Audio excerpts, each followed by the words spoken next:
আসসালামু আলাইকুম রহমতুল্লাহি ওয়া বারাকাতুহু। আশা করছি আপনারা আল্লাহ তাআলার অশেষ কৃপায় ভালো আছেন। আলহামদুলিল্লাহ, আমিও ভালো আছি। তো বর্তমান সময়ে সাপকে কেন্দ্র করে যেই সাপটাকে রাসেল ভাইপার বলা হয়, আর আগে সেই সাপটাকে বলা হতো চন্দ্রবোরা। তো এই রাসেল ভাইপার সাপটাকে কেন্দ্র করে বাংলাদেশে এক আতঙ্ক সৃষ্টি হয়েছে। বাংলাদেশের মানুষের অন্তরের মধ্যে একটা ভয়, একটা ভীতি তৈরি হয়ে গিয়েছে। তো এই সাপের বিষয়ে নবীজি সাল্লাল্লাহু আলাইহি ওয়াসাল্লাম হাদিসের মধ্যে কি বলেছেন, আমাদেরকে কি আদেশ করেছেন, এই সংক্রান্ত 4টি হাদিস আমি আপনাদের সামনে উল্লেখ করব, এবং 5ম নম্বরে এই সাপ থেকে বাঁচার জন্য আমাদের কি করণীয় রয়েছে সে ব্যাপারে কিছু কথা আমি আপনাদেরকে বলবো ইনশাআল্লাহ। তো আমি আপনাদেরকে যে 4টি হাদিস বলবো সেই 4টি হাদিসই আবু দাউদ শরীফে বর্ণিত হয়েছে। আর আবু দাউদ শরীফ সিহাসিতার অন্তর্ভুক্ত একটি কিতাব, সুতরাং এটা মানগত দিক থেকে অনেক উন্নত মানের একটি কিতাব, এটা আপনারা বুঝতেই পারছেন। তো সেই 4টা হাদিসের নাম্বারগুলো আমি প্রথমেই আপনাদেরকে বলে দিচ্ছি সিরিয়াল বাই সিরিয়াল। তো প্রথমেই আমি আপনাদেরকে যে হাদিসটা শোনাবো সেটা হলো আবু দাউদ শরীফে বর্ণিত 5248 নম্বর হাদিস।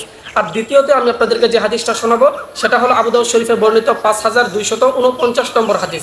তৃতীয়টা হলো 5251 নম্বর, আর চতুর্থ নম্বর হাদিস হলো 5252 নম্বর হাদিস। তো চলুন নবীজি সাল্লাল্লাহু আলাইহি ওয়াসাল্লাম আমাদেরকে সাপ সংক্রান্ত বিষয়ে কি আদেশ করেছেন সেটা আমরা অতি সংক্ষেপে আলোচনা করে আসি।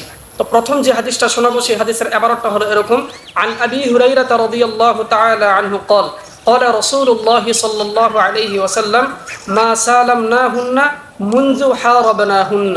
হাদিসের অর্থ হলো নবীজি সাল্লাল্লাহু আলাইহি ওয়াসাল্লাম বলেছেন, আমরা যেদিন থেকে সাপের সাথে যুদ্ধ করা শুরু করেছি, অর্থাৎ সাপকে মারা শুরু করেছি, সেদিনের পর থেকে এখনো পর্যন্ত আমরা সাপের সাথে শান্তি চুক্তি করিনি, সন্ধি চুক্তি করিনি।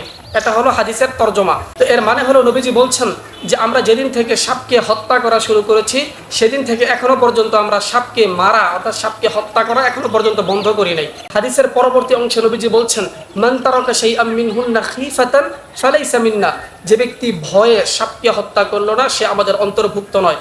সুতরাং নবীজি সাল্লাল্লাহু আলাইহি ওয়াসাল্লামের আদেশ হলো যে তোমরা যেখানেই সাপকে দেখবে সেখানেই তোমরা সাপকে হত্যা করবে। তো 2 নম্বর হাদিসের এবারটা হলো আন আব্দুল্লাহ ইবনে মাসউদ রাদিয়াল্লাহু তাআলা আনহু قال قال رسول الله صلى الله عليه وسلم اقتلوا الحيات كلهن।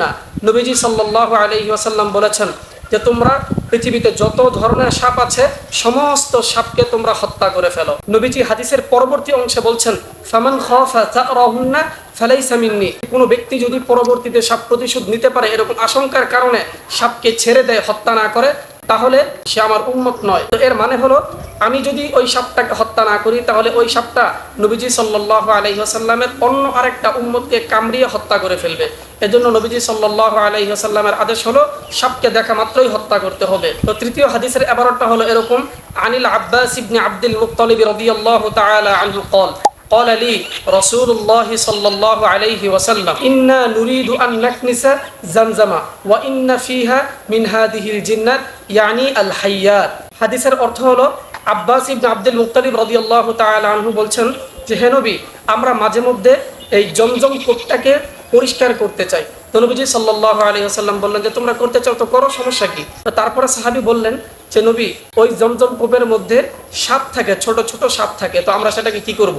তো নবীজি সাল্লাল্লাহু আলাইহি ওয়াসাল্লাম আদেশ করলেন, ফাআমারান নবী সাল্লাল্লাহু আলাইহি ওয়াসাল্লাম বিকতলিহিন্না। নবীজি সাল্লাল্লাহু আলাইহি ওয়াসাল্লাম বললেন যে তোমরা ওই সমস্ত সাপকে হত্যা করে ফেলো।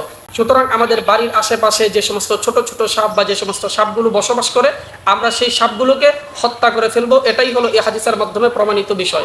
সম্মানিত দর্শক মণ্ডলী, চতুর্থে আমি আপনাদেরকে সাপ সংক্রান্ত বিষয়ে যে হাদিসটি শোনাবো সেই হাদিসের এবারটি হলো এরকম: আন সালিমিন আন আবিহি قال قال رسول الله صلى الله عليه وسلم উকতুলুল হাইয়াত। নবীজি সাল্লাল্লাহু আলাইহি ওয়াসাল্লাম বলছেন তোমরা পৃথিবীতে যত ধরনের সাপ আছে সমস্ত সাপগুলোকে হত্যা করো।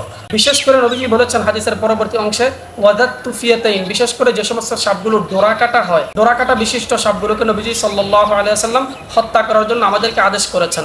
এবং হাদিসের পরবর্তী অংশে নবীজি বলেছেন ওয়াল আবতার, এবং যে সমস্ত সাপগুলোর লেজ কাটা অর্থাৎ লেজ কাটা বিশিষ্ট সাপগুলোকেও নবীজি সাল্লাল্লাহু আলাইহি ওয়াসাল্লাম হত্যা করার জন্য, মেরে ফেলার জন্য আমাদেরকে আদেশ করেছেন। সুতরাং সাপ সংক্রান্ত বিষয়ে নবীজি সাল্লাল্লাহু আলাইহি ওয়াসাল্লামের আদেশ হলো যে সমস্ত সাপগুলো ক্ষতিকারক, যে সমস্ত সাপগুলো মানুষকে ছোবল মারে, মানুষকে কামড় দেয়, কামড় দেওয়ার ফলে মানুষ মৃত্যুবরণ করে বা মানুষের বড় ধরনের ক্ষতি হয়, ওই সমস্ত সাপগুলোকে মেরে ফেলার জন্য নবীজি সাল্লাল্লাহু আলাইহি ওয়াসাল্লাম আমাদেরকে আদেশ করেছেন।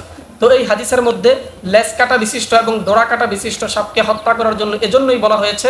হাদিসের পরবর্তী অংশে নবীজি বলেছেন ফাইন্নাহুমা ইয়ালতামিসানিল বাসারা, নবীজি বলছেন কারণ এই দুইটা সাপ মাঝে মধ্যে মানুষের দৃষ্টি শক্তিকে কেড়ে নেয়। ওয়ায়ুকসিতুল হাবালা, নবীজি বলছেন এই সাপগুলো মাঝে মধ্যে যে সমস্ত সন্তানগুলো মায়ের রেহেমের মধ্যে থাকে, মায়ের গর্ভে থাকে, ওই সমস্ত মায়ের গর্ভপাত ঘটিয়ে দেয়। এজন্য নবীজি সাল্লাল্লাহু আলাইহি ওয়াসাল্লাম বিশেষ করে এই দুটি সাপকে, লেজ কাটা এবং ডোরা কাটা বিশিষ্ট সাপগুলোকে বিশেষ করে হত্যা করার জন্য বলেছেন।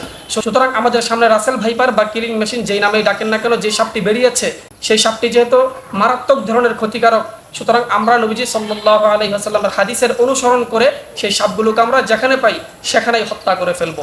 এবং 5 নম্বর আমি আপনাদেরকে বলবো, এই ভয়ানক সাপের ছোবল থেকে যদি আমরা বাঁচতে চাই তাহলে আমরা একটি দোয়া পাঠ করব। সেই দোয়াটি হলো নবীজি সাল্লাল্লাহু আলাইহি ওয়াসাল্লাম আমাদেরকে শিখিয়েছেন, ফজর নামাজের পরে আমরা 3 বার পাঠ করব এবং মাগরিবের নামাজের পরে আমরা 3 বার পাঠ করব। সেই দোয়াটি হলো আউযু বিকালিমাতিল্লাহিত তাম্মাতি মিন শাররি মা খালাক। এই দোয়াটি আমরা পাঠ করব ইনশাআল্লাহ। আমাদেরকে যত ধরনের ভয়ানক সাপ বা যত ধরনের ভয়ানক প্রাণী আক্রমণ করুক না কেন, ইনশাআল্লাহ আল্লাহ তাআলার রহমতে আমাদের কিছুই হবে না। তো আল্লাহ তাআলা আমাদেরকে এই বিষয়গুলোর উপর আমল করার তৌফিক দান করুন।